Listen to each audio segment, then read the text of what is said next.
ଏବେ ଆସିଲା ବଡ଼ ଖବର। ଆଗାମୀ 7 ଦିନ ପାଇଁ ପାଣିପାଗର ଅପଡେଟ୍।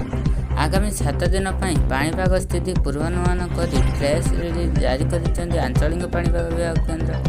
ମଧ୍ୟାହ୍ନ ସନ୍ଧ୍ୟା ସମୟରେ ରାଜ୍ୟର ଅନେକ ସ୍ଥାନରେ ଅତ୍ୟନ୍ତ ପ୍ରବଳରୁ ଅତି ପ୍ରବଳ ବର୍ଷା ଏବଂ ଘଡ଼ଘଡ଼ି ସମ୍ଭାବନା ରହିଛି। ତେଣୁ ବିଭିନ୍ନ ଜିଲ୍ଲାକୁ ଅରେଞ୍ଜ ଏବଂ ୟେଲୋ ଜାରି କରାଯାଇଥିବା ସମୟରେ ସତର୍କ ରହିବାକୁ ପରାମର୍ଶ ଦେଇଛନ୍ତି ପାଣିପାଗ ବିଭାଗ କେନ୍ଦ୍ର। ତେବେ ଚାଲନ୍ତୁ ଜାଣିବା ସମ୍ପୂର୍ଣ୍ଣ ଖବରଟି ଜାଣିବା ପୂର୍ବରୁ ଆମ ଭିଡ଼ିଓଟି ଲାଇକ୍ କରିଦିଅନ୍ତୁ। ଆମ ଚ୍ୟାନେଲ୍ ସହ ଯୋଡ଼ିବା ହେଲେ ଚ୍ୟାନେଲକୁ ସବସ୍କ୍ରାଇବ୍ କରି ପାଖରେ ଆସିଥିବା ବେଲ୍ ଆଇକନ୍କୁ ଦବାଇ ଦିଅନ୍ତୁ।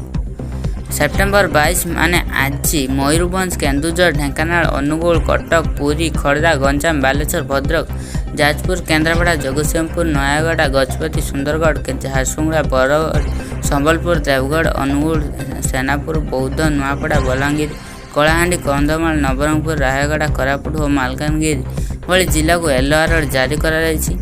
ଏହିସବୁ ଜିଲ୍ଲାଗୁଡ଼ିକ ଗୋଟିଏ କିମ୍ବା ଦୁଇଟି ସ୍ଥାନରେ ପ୍ରବଳରୁ ଅତି ପ୍ରବଳ ବର୍ଷା ସହ ଘଡ଼ଘଡ଼ି ଝଟକା ପବନ 30ରୁ 40 କିଲୋମିଟର ପ୍ରତି ଘଣ୍ଟା ହେବାର ସମ୍ଭାବନା ରହିଛି। ସେହିପରି ସେପ୍ଟେମ୍ବର 23 ତାରିଖ ପାଇଁ ମୟୂରଭଞ୍ଜ ଓ କେନ୍ଦୁଝର ଜିଲ୍ଲା ପାଇଁ ଅରେଞ୍ଜ ଆଲର୍ଟ ଜାରି କରାଯାଇଛି, ସତର୍କ କରିଛି ପାଣିପାଗ ବିଭାଗ କେନ୍ଦ୍ର। ଏହି ଦୁଇଟି ଜିଲ୍ଲାରେ ପ୍ରବଳରୁ ଅତି ପ୍ରବଳ ବର୍ଷା ସହ ଘଡ଼ଘଡ଼ି ସହ ଝଟକା ପବନ 30ରୁ 40 କିଲୋମିଟର ପ୍ରତି ଘଣ୍ଟାର ହେବାର ସମ୍ଭାବନା ରହିଛି। ତେବେ ଏହିସବୁ ଜିଲ୍ଲାକୁ 28 ତାରିଖ ପର୍ଯ୍ୟନ୍ତ ଏହିଭଳି ପାଗ ରହିବ।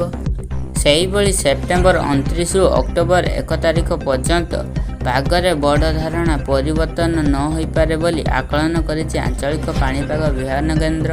ଯଦି ଏପରି ଲାଟେଷ୍ଟ ଅପଡେଟ୍ ସର୍ବପ୍ରଥମେ ଜାଣିବା ପାଇଁ ଚାହୁଁଛନ୍ତି ତେବେ ପେଜକୁ ଲାଇକ୍ କରିଦିଅନ୍ତୁ। ସବସ୍କ୍ରାଇବ୍ ନ କରିଥିଲେ ସବସ୍କ୍ରାଇବ୍ କରି ପାଖରେ ଆସିଥିବା ବେଲ୍ ଆଇକନ୍କୁ ଦବାଇ ଦିଅନ୍ତୁ।